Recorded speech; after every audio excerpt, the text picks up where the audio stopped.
Hello all, welcome to Anjani's wonder world. మేమిప్పుడు రామప్ప వెళ్తున్నాము. ఈ వీడియోలో రామప్ప ఎక్కడుంది, ఎలా వెళ్ళాలి, రామప్ప చరిత్ర గురించి, రామప్ప యునెస్కో వరల్డ్ హెరిటేజ్ సైట్గా గుర్తింపు ఎలా పొందింది, దాన్ని కట్టిన రామప్ప గురించి, కట్టించిన రేచర్ల రుద్రుడి గురించి, అందుకు ప్రోత్సహించిన కాకతీయ రాజు గణపతి దేవా గురించి మొదలైన విశేషాలను చెప్పుకుందాము. మేము రామప్ప ఏటూరు నాగారం నుంచి వెళ్తున్నాము. రామప్ప దేవాలయాన్ని రుద్రేశ్వర దేవాలయం అని కూడా పిలుస్తారు. 11వ శతాబ్దంలో కాకతీయ వంశం దక్షిణ భారతదేశంలో ఒక శక్తివంతమైన రాజ్యవంశంగా ఎదిగింది. మొదట చాళుక్యుల కింద సామంతులుగా ఉండి ఆ తర్వాత కాలంలో స్వతంత్ర పాలకులుగా మారారు. ఈ స్టోరీ గురించి ఆల్రెడీ ఖిల్లా వరంగల్ వీడియోలో డీటెయిల్డ్గా చెప్పాను. కాకతీయ సామ్రాజ్యాన్ని 1192 నుంచి 1262 వరకు కాకతీయ రాజు గణపతి దేవుడు పరిపాలించాడు. గణపతి దేవుడు కాకతీయ సామ్రాజ్యాన్ని అత్యధికంగా విస్తరించిన మహారాజు. గ్రామాల పరిపాలనను మెరుగుపరచడానికి అయ్యగార్ వ్యవస్థను ప్రవేశపెట్టాడు. వ్యవసాయ అభివృద్ధి కోసం పాకాల చెరువు మరియు రామప్ప చెరువును తవ్వించాడు. రామప్ప చెరువు 1213లో నిర్మించబడింది. గణపతి దేవుడికి కొడుకులు లేరు. ఆయన కూతురైన రుద్రమదేవి 1262 నుంచి 1289 మధ్య కాలంలో కాకతీయ సామ్రాజ్యాన్ని పరిపాలించింది. భారతదేశ చరిత్రలో తొలి సామ్రాజ్య పాలకురాలిగా చరిత్ర సృష్టించింది రుద్రమదేవి. కానీ రుద్రమదేవిని తన సామంతరాజులు అంగీకరించలేదు. అయినప్పటికీ తానే స్వయంగా యుద్ధభూమిలోకి వెళ్ళి యుద్ధాలు చేసింది. వరంగల్ కోటను మరింత శక్తివంతంగా మారుస్తూ రక్షణ కల్పించింది. దీని గురించి కూడా వరంగల్ కోట వీడియోలో డీటెయిల్డ్గా చెప్పుకున్నాము. అయితే ఇప్పుడే రామప్ప దగ్గరికి చేరుకున్నాము. కాకతీయ రాజ్య సేనాధిపతి మరియు మంత్రివర్గ సభ్యుడైన రేచర్ల రుద్రుడు గణపతి దేవుని కాలంలో కీలక పాత్రను పోషించాడు. కాకతీయ సామ్రాజ్యాన్ని శత్రువుల నుంచి రక్షించడంలో, కాకతీయుల భూభాగాన్ని విస్తరించడంలో మరియు సైనిక వ్యూహాలు రచించడంలో కీలక పాత్రను పోషించాడు. కాకతీయుల అత్యంత గొప్ప శిల్ప కళాఖండాల్లో ఒకటైన రామప్ప దేవాలయాన్ని నిర్మించడంలోనూ కీలక పాత్రను పోషించాడు. శిల్పకళపై, కొత్త నిర్మాణ శైలులపై ఎంతో ఆసక్తిగా ఉండే రేచర్ల రుద్రుడు ఈ రామప్ప దేవాలయ నిర్మాణ పనులన్నీ అత్యుత్తమ శిల్పి రామప్ప గారికి అప్పగించాడు. అంతేకాదు, ఆలయాన్ని తేలికపాటి ఫ్లోటింగ్ బ్రిక్స్ యూజ్ చేసి నిర్మించాలని సలహా ఇచ్చింది కూడా రేచర్ల రుద్రుడే. ఆలయంలోని మదనికలు అంటే సెలెస్టియల్ డాన్సెస్ ఎంతో నైపుణ్యంగా చెక్కబడ్డాయి. శివుడి భక్తుడైన రేచర్ల రుద్రుడు ఆలయ గోడలు, స్తంభాలు, శివలింగం, నంది వంటివి అత్యంత వైభవంగా ఆవిష్కరించడంలో ఎంతో ప్రోత్సాహాన్ని అందించాడు. కాకతీయుల కాలంలో దేవాలయాలను కేవలం ఆధ్యాత్మిక కేంద్రాలుగా కాకుండా సాంస్కృతిక కళా వైభవాలను ప్రదర్శించే ప్రదేశాలుగా అభివృద్ధి చేయాలన్న ఉద్దేశంతో రేచర్ల రుద్రుడు పనిచేశాడు. వీరి సూచనల వల్లే తేలికపాటి ఇటుకలు, శాస్త్రీయ శిల్పకళా సంగీత స్తంభాలు వంటి ప్రత్యేకతలు ఈ దేవాలయంలో మనకి కనబడతాయి. రేచర్ల రుద్రుడు ఈ రామప్ప దేవాలయాన్ని కట్టించినప్పటికీ దేవాలయం పేరు మాత్రం అహర్నిశలు కష్టపడి ఆలయానికి ఒక అందమైన రూపు తెచ్చిన శిల్పి రామప్ప గారి పేరే పెట్టారు. ప్రపంచంలోనే శిల్పి పేరుతో ప్రసిద్ధి చెందిన దేవాలయం ఒక రామప్ప మాత్రమే. ఈ దేవాలయానికి ఎన్నో ప్రత్యేకతలు ఉన్నాయి. అపురూప కట్టడంగా ప్రపంచ ప్రసిద్ధి చెందిన రామప్ప దేవాలయము అణువణువున ప్రత్యేకతలతో, అద్భుత శిల్పకళా నైపుణ్యంతో కాకతీయుల కీర్తిని చాటి చెప్తుంది. కాకతీయ రాజుల చారిత్రక వైభవానికి ప్రతీకగా, అద్భుతమైన శిల్పకళా సంపదకు ప్రతీకగా, భక్తి సాంకేతికతతో నిర్మించబడిన అపురూపమైన కట్టడం రామప్ప దేవాలయం. రుద్రేశ్వరుడు అనే పేరుతో శివుడు ఇక్కడ పూజలందుకుంటున్నాడు. అందుకే దీన్ని రుద్రేశ్వర ఆలయం అని కూడా పిలిచేవారు. ఈ రామప్ప దేవాలయం తెలంగాణలోని ములుగు జిల్లాలో పాలంపేట గ్రామంలో ఉంది. ఇది హైదరాబాద్కి 200 కిలోమీటర్లు, వరంగల్కి 70 కిలోమీటర్ల దూరంలో ఉంది. కాకతీయ రాజు అయిన గణపతి దేవుడి కాలంలో అంటే 1213వ సంవత్సరంలో నిర్మించిన ఈ దేవాలయం 14 ఎకరాల్లో విస్తరించి ఉంది. నేల నుంచి 6 అడుగుల ఎత్తున నక్షత్ర మండపంపై ఈ గుడిని కట్టారు. నల్లటి గ్రనైట్ రాయిపై అనేక శిల్పాలను అతి సుందరంగా చెక్కడం అప్పటి శిల్పికి మాత్రమే సాధ్యమైంది. ఎన్నో యుద్ధాలు, దాడులు, 17వ శతాబ్దంలో వచ్చిన భూకంపాన్ని కూడా తట్టుకొని నిలబడింది ఈ రామప్ప దేవాలయం. గుడి పరిధిలోని కొన్ని చిన్న చిన్న నిర్మాణాలు దెబ్బతిన్నాయే కానీ గుడి అలాగే ఉంది. భూకంపాల్ని తట్టుకునేలా ఈ గుడిని శాండ్ బాక్స్ టెక్నాలజీతో ఇసుక పునాదులపై నిర్మించారు. నీటిపై తేలియాడే బరువు లేని ఇటుకలతో గుడి గోపురాన్ని నిర్మించారు. గోడలు, స్తంభాలు, పైకప్పు ఇంటర్లాకింగ్ సిస్టంలో అమర్చబడ్డాయి.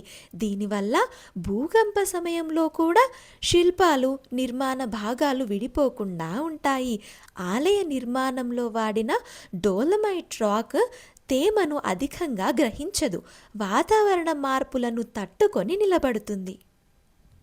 రామప్ప దేవాలయంలో నాట్య శిల్పాలు, గంధర్వులు, కిన్నెరలు, దేవుళ్ళ శిల్పాలు, మల్లయుద్ధ దృశ్యాలు శిల్పకళా నైపుణ్యాన్ని ప్రతిబింబిస్తాయి. ఈ ఆలయంలో మదనికలు అని పిలువబడే శిల్పాలు చాలా ప్రసిద్ధి.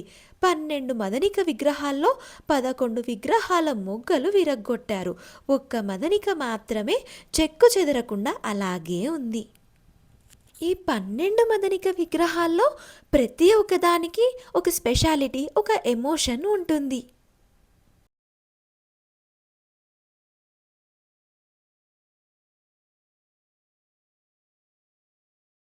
రామప్ప దేవాలయానికి ఎదురుగా పెద్ద నంది విగ్రహం ఉంటుంది. శివుడు పిలిస్తే లేచి రావడమే ఆలస్యం అనే విధంగా ఒక చెవి శివుని వైపు ఉంచి ముందరి కాళ్ళు లేవడానికి సిద్ధంగా ఉండే విధంగా చక్కగా చెక్కారు. ఇలాంటి నంది కాకతీయుల గుడుల్లో తప్ప మరెక్కడా కనిపించవు. అంతేకాదు, నందిని మనం ఎటువైపు నుంచి చూసినా అది మనల్ని చూసినట్టుగానే అనిపిస్తుంది. ఈ రామప్ప గుడి చుట్టూ ప్రదక్షిణ చేస్తున్నట్టుగా 526 ఏనుగులు ఉన్నాయి. వీటి ప్రత్యేకత ఏంటంటే ఒక్కొక్క ఏనుగు ఒక్కొక్క డిఫరెంట్ స్టైల్లో ఉంటాయి. ఆలయ నిర్మాణ సమయంలో ఏనుగులు పడిన కష్టానికి గుర్తింపుగా వాటిని చెక్కారు. గర్భగుడిలో ఉండే ప్రధాన మండపంలోని ఒక స్తంభం ఎంతో ప్రత్యేకమైనది. సూది మొన దూరే అతి సూక్ష్మమైన 13 రంధ్రాలు ఒకే రాతిపై చెక్కారు. 13 ఎందుకంటే శివుడికి ఇష్టమైన రోజుల్లో త్రయోదశి ఒక రోజు. అది తిథుల ప్రకారం చూస్తే 13వ రోజు. మనకి ప్రతి నెల మాస శివరాత్రి వస్తుంది. సో అదొక కారణం అని అనుకోవచ్చు. ఇప్పుడున్న క్యాలెండర్తో కంపేర్ చేస్తే ఇది కట్టడం పూర్తి చేసింది 13వ శతాబ్దంలో. శిల్పి చెక్కడంలో చిన్న పొరపాటు జరిగిన పూర్తి స్తంభాన్ని మార్చాల్సిన పరిస్థితి ఉంటుంది. ఎటువంటి సాంకేతికత లేని సమయంలోనే అంత సన్నని రంధ్రాలని చెక్కడం ఎలా సాధ్యమైందో ఇప్పటికీ ఆశ్చర్యకరంగానే అనిపిస్తుంది. ఇక్కడ గర్భగుడిలో ఉండే శివలింగంపై ఉదయం నుంచి సాయంత్రం వరకు అన్ని కాలాల యందు సూర్యకిరణాలు పడేలా నిర్మాణం చేశారు. గుడి మండపం కప్పు మధ్యలో నటరాజస్వామి విగ్రహాన్ని చెక్కారు. ఎంతటి ఎండాకాలంలో అయినా సరే ఈ మండపంలో చల్లగా ఉంటుంది. రామప్ప శిల్పి యొక్క కళా నైపుణ్యం ఇక్కడ మనకి కళ్ళకి కట్టినట్టుగా కనిపిస్తుంది. గర్భగుడి ఆలయంలోకి ప్రవేశించే సమయంలో దర్వాజకి ఇరువైపులా పేరిణి నృత్యం భంగిమలు మనకి కనిపిస్తాయి. కాకతీయుల కాలంలో సైనికులు యుద్ధానికి వెళ్లే ముందు వారికి ప్రేరణ కల్పించడం కోసం ఇక్కడ నాట్యాన్ని ప్రదర్శించేవారట. ఈ నృత్యాన్ని అప్పట్లో ప్రేరణా నృత్యంగా పిలిచేవారని, కాలక్రమంగా అది ఇప్పుడు పేరిణిగా మారింది. కాకతీయుల అనంతరం ఈ నృత్యం చరిత్రతో పాటు అంతరించిపోయింది. ఇప్పుడు ఇది తెలంగాణ క్లాసికల్ డాన్స్ ఫామ్గా ప్రసిద్ధి చెందింది. మీరు ఇక్కడ చూస్తున్నారు కదా, ఈ గుడి కట్టడంలో వాడిన స్టోన్ న్యాచురల్గానే ఇలా డిఫరెంట్ కలర్తో ఉంది. అయితే గుడిని 3 different types of stones use చేసి కన్స్ట్రక్ట్ చేశారు. ఇక యునెస్కో గుర్తింపు విషయానికి వస్తే, యునెస్కో అంటే United Nations Educational, Scientific and Cultural Organization. ఈ గుడి ప్రస్తుతం ఆర్కియాలజికల్ సర్వే ఆఫ్ ఇండియా వారి ఆధీనంలో ఉంది. రామప్ప దేవాలయం అనేక దశాబ్దాలుగా యునెస్కో గుర్తింపు కోసం ప్రయత్నించింది. 2014లో రామప్ప దేవాలయాన్ని యునెస్కో ప్రాథమిక జాబితాలో చేర్చారు. 2019లో భారత ప్రభుత్వం వారసత్వ హోదా కోసం ప్రపోజల్ పంపింది. అయితే 2020లో యునెస్కో ఇంటర్నేషనల్ నిపుణుల బృందం రామప్ప ఆలయాన్ని పరిశీలించింది. ఆర్కిటెక్చర్, నిర్మాణ నైపుణ్యం, వారసత్వ ప్రాముఖ్యత వంటి అంశాలపై పరిశోధన జరిపింది. ఆ తర్వాత యునెస్కో వరల్డ్ హెరిటేజ్ కమిటీ 44వ సమావేశంలో ఈ గుడికి ప్రపంచ వారసత్వ కట్టడం హోదా ఇస్తూ తీర్మానించింది. మొత్తానికి 2021 జూలై 25న ది కాకతీయ రుద్రేశ్వర రామప్ప టెంపుల్ని యునెస్కో వరల్డ్ హెరిటేజ్ సైట్గా డిక్లేర్ చేశారు. భారతదేశంలో 43వ ప్రపంచ వారసత్వ సంపదగా రామప్ప ఆలయం గుర్తింపు పొందింది. తెలంగాణ నుంచి యునెస్కో వరల్డ్ హెరిటేజ్ సైట్గా గుర్తింపు పొందిన తొలి ప్రదేశం రామప్ప దేవాలయం. అలా ప్రాచీన భారతీయ ఇంజనీరింగ్ అద్భుతానికి ప్రపంచ గుర్తింపు లభించింది.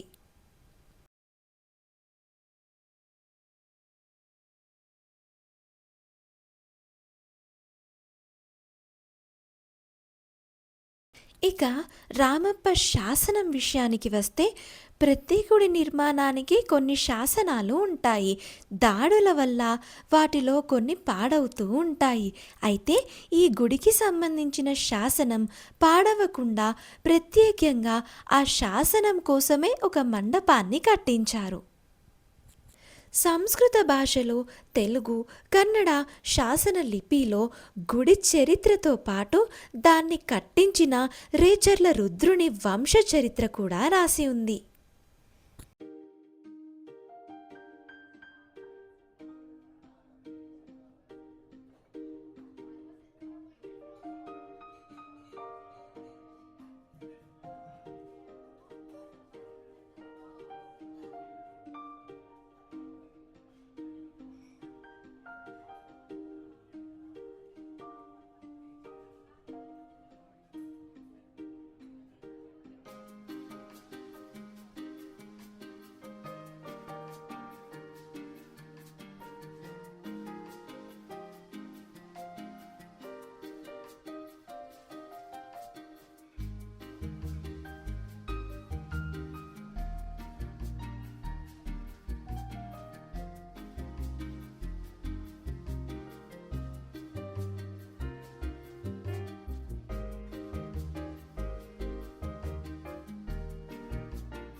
మొత్తానికి ఇవి అండి రామప్పకి సంబంధించిన ప్రత్యేకతలు.